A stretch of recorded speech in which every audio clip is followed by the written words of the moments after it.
என் செல்ல பிள்ளையே, உன்னை தேடி உன் கருப்பன் வந்திருக்கிறேன். நீ எதை நினைத்து இந்த பதிவை பார்த்து கொண்டிருக்கின்றாயோ, நிச்சயமாக அது நடக்கும் என்று மனதார நம்பு. உன்னுடைய அப்பா நான் நிச்சயமாக உனக்கு அதை நடத்தி தருவேன். என் குழந்தையே, எதற்கும் கலங்காதே. அப்பா, நான் சக்திக்கு மீறி உழைக்கின்றேன். ஆனால் நான் எதிர்பார்த்த விஷயங்கள் எனக்கு நடக்காமலே போய்கொண்டிருக்கின்றது அப்பா என்று புலம்பாதே. பிள்ளையே, நீ என்னுடைய உயிர். நீ எப்பொழுதும் என்னுடைய நாமத்தையே உச்சரித்து கொண்டிருப்பதால் என் நினைவில் எப்பொழுதுமே இருந்து கொண்டிருக்கின்றாய். என்னுடைய பரிசுத்த பிள்ளையாக இருக்கின்ற உன்னை காப்பதுதான் என்னுடைய முதல் வேலை. பிள்ளையே, இனி நீ எல்லோரும் பாராட்டும்படி வாழப்போகிறாய். இனி உன் கைகள் ஓங்கப் போகிறது. இனி உனக்கு நடக்கப் போவதெல்லாம் நல்லதாகவே நடக்கும். என் பிள்ளையே, நான் கூறும் ஆலோசனைகளை கேட்டு நீ நடந்து வருகிறாய். நான் மகிழ்ச்சியாக இருக்கின்றேன். நான் இப்பொழுது உனக்கு ஒன்று கூறுகின்றேன். உன்னுடைய கஷ்டங்களை, கவலைகளை யாரிடமும் சொல்லாதே. ஏனென்றால் எல்லோரும் நான் அல்ல. புரிகிறதா என் பிள்ளையே? உன்னை சுற்றி நிறைய பேர்கள் இருப்பதுதான் உன்னுடைய நம்பிக்கை பலம் என்று நீ நினைக்காதே. உன்னுடைய எண்ணத்தில் நேர்மை இருந்தால் நம்பிக்கை எப்பொழுதும் உன்னுள் குடிக்கொண்டு இருக்கும். பிரச்சனைகளை எதிர்கொள்ளும் தைரியம் மட்டும் இல்லாமல் இருந்தால் வாழ்க்கை மட்டும் எப்படி வசந்தமாக இருக்கும்? கடினமாக உழைத்தால்தான் வெற்றி கிடைக்கும் என்பதை விட கவனமாக உழைத்தால்தான் வெற்றி கிடைக்கும் என்று சொல்வதே சால சிறந்தது. ஒன்றை கொடுத்தால்தான் மற்றொன்றை பெற முடியும். உழைப்பை கொடுத்தால்தான் ஊதியம் பெற முடியும். அன்பை கொடுத்தால்தான் உறவை பெற முடியும். கொடுக்காமல் எதுவும் கிடைக்கப் போவதில்லை என்பதை நீ உறுதியாக புரிந்து கொள் என் பிள்ளையே. உன்னை பற்றியே நினைத்து கொண்டிருந்தால் நீ வளர முடியாது. இஷ்டங்களை பற்றியே நினைத்து கொண்டிருந்தால் உன்னால் ஒரு நொடி கூட சந்தோஷமாக இருக்க முடியாது. பிள்ளையே, எதை பற்றியும் சிந்திக்காமல் உன்னுடைய லட்சியத்தை மட்டுமே நோக்கி சென்று கொண்டிரு. விடாமுயற்சியோடு செயல்பட்டால் உனக்கு நிச்சயம் வெற்றி கிடைக்கும்.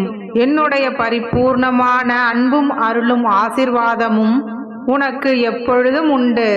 உன்னுடைய துயரங்கள், வியாதிகள், கடன்கள் என அனைத்தும் உன்னை விட்டு விலகி நீ சந்தோஷமாக வாழப் போகிறாய்.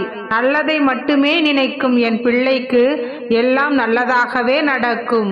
தங்க பிள்ளையே, எல்லா இடங்களிலும் அமைதியாக இரு என்று நான் தான் சொல்லியிருக்கிறேன். நீ அமைதியாகவும் பொறுமையாகவும் இருப்பதால் அதை நினைத்து உன்னை ஏமாற்ற நினைக்கும் மனிதர்களின் மத்தியில் நீ எதிர்த்து பேச தயங்க வேண்டாம் என் பிள்ளையே. எதிர்த்து பேச கற்றுக்கொள்.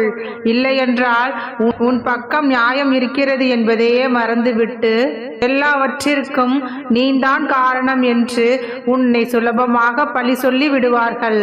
உன் மீது தவறு இல்லாத பட்சத்தில், உன்னுள் அனைத்தும் சரியாக இருக்கும் பட்சத்தில் நீ அவர்களை எதிர்த்து பேசவும் உன் பக்கத்து நியாயத்தை பேசவும் தயங்காதே என் பிள்ளையே. அதே சமயத்தில் யாராவது உனக்கு தவறு செய்துவிட்டால், உனக்கு துரோகம் செய்துவிட்டால் அவரை எதிரியாக நினைக்க வேண்டாம். ஏனென்றால் நீ எப்பொழுது ஒருவரை எதிரியாக நினைக்கின்றாயோ அப்பொழுதே அவர்கள் மீது அவர்களை பற்றி நீ நினைத்து வருத்தப்படுவாய், கோபப்படுவாய், ஆவேசப்படுவாய். அவர்களின் செயல்களை கண்டு ஆதங்கப்படுவாய். அது உனக்கும் உன்னுடைய உடலுக்கும் நல்லது கிடையாது என் பிள்ளையே. அதனால்தான் என்ன நடந்தாலும் யாரையும் எதிரியாக நினைக்க வேண்டாம் என்று சொல்கிறேன். நீ எதிரியாக நினைப்பதால் அவருக்கு நல்லது நடக்கின்றதோ என்று தெரியாது. ஆனால் நிச்சயம் உனக்கு அது கெட்டதுதான். யாரையும் எதிரியாக நினைத்து கோபப்படவோ ஆவேசப்படவோ வேண்டாம். அதன் மூலமாக உனக்கு துன்பம் வந்துவிடும்.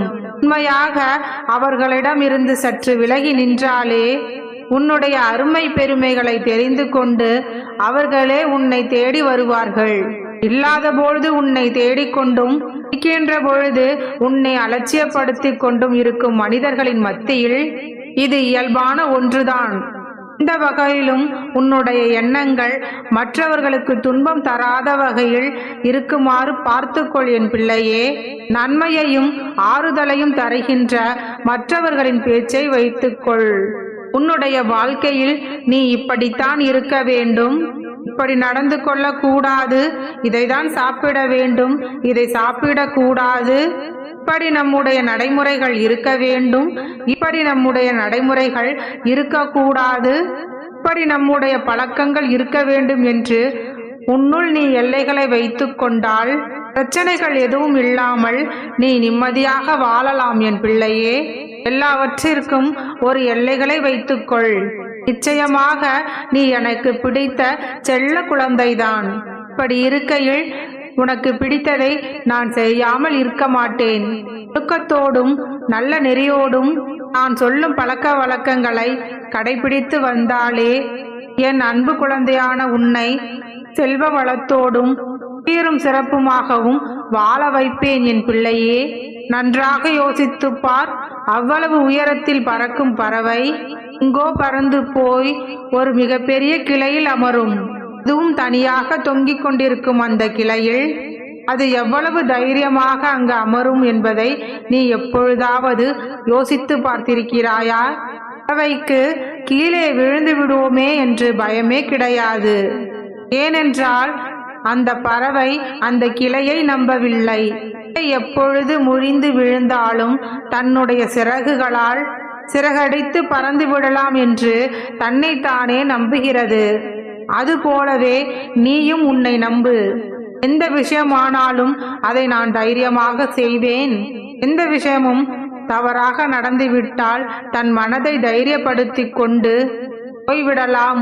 எல்லாவற்றையும் நம்மால் வெற்றிகரமாக செய்ய முடியும் என்றும் நம்பிக்கை மட்டும் இருந்தால் நிச்சயம் உன்னுடைய வாழ்க்கை அழகாய் அமையும். நீ எதிர்பார்த்ததை காட்டிலும் உன்னை சிறப்பாக வாழ வைக்க உன்னுடைய அப்பா நான் இருக்கின்றேன் அல்லவா?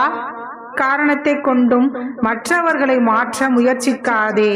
முடிந்தால் உன்னை மாற்றிக்கொள்ள வேண்டும், இல்லை என்றால் அவர்களை அப்படியே விட்டுவிடு. வாழ்க்கையில் நடந்த அவமானங்களை நினைத்து அழ வேண்டாம் என் பிள்ளையே. நீ பெறப்போகிற அழகான வாழ்க்கைக்கு அடித்தளமாக அந்த அவமானங்களே இருக்க போகின்றது. மழை பெய்யும் பொழுது குடையை விரித்தால்தானே அது பயனுள்ளதாக இருக்கும். இதே போல ஒரு சில விஷயங்களை மீண்டும் மீண்டும் யோசித்து உன்னுடைய மனதை சுருக்கிக் கொள்ளாமல் உன் மனதை விரித்து வை. உன்னுடைய பரந்த விரிந்த மனதால் எல்லோருக்கும் எல்லோரிடமும் அன்பை செலுத்து. உன்னையும் உன்னை சுற்றி உள்ளவர்களையும் அப்படியே மனதார ஏற்றுக்கொண்டால் உன்னுடைய பரந்து விரிந்த மனதிற்கும் அந்த மனப்பான்மைக்கும் நிச்சயம் நல்லது செய்வேன். உன்னுடைய தன்னம்பிக்கையும் தெளிவும் துணிச்சலும் நிச்சயமாக உன்னை காப்பாற்றி வழிநடத்தி செல்லும். ஒன்றும் இருக்கும் இடத்தில் உன்னுடைய அப்பா நான் எப்பொழுதுமே இருப்பேன். நானே உனக்கு துணையாக இருக்கும் பொழுது உனக்கு வேறெதுவும் வேண்டுமா என்ன? நான் உனக்குள் வர வேண்டும் என்றால் நீ தன்னம்பிக்கையோடும் தெளிவும் தைரியமும் இருக்க வேண்டும். இந்த உலக எண்ணிக்கையில் ஒரு மனிதனாக நீ இருப்பதை விட உலகமே போற்றக்கூடிய சிறப்பான ஒருவனாக இருக்க வேண்டும் என் பிள்ளையே. நல்லதே நினை, நல்லதே நடக்கும். எண்ணம் போல் வாழ்க்கை. வாழ்க வளமுடன்.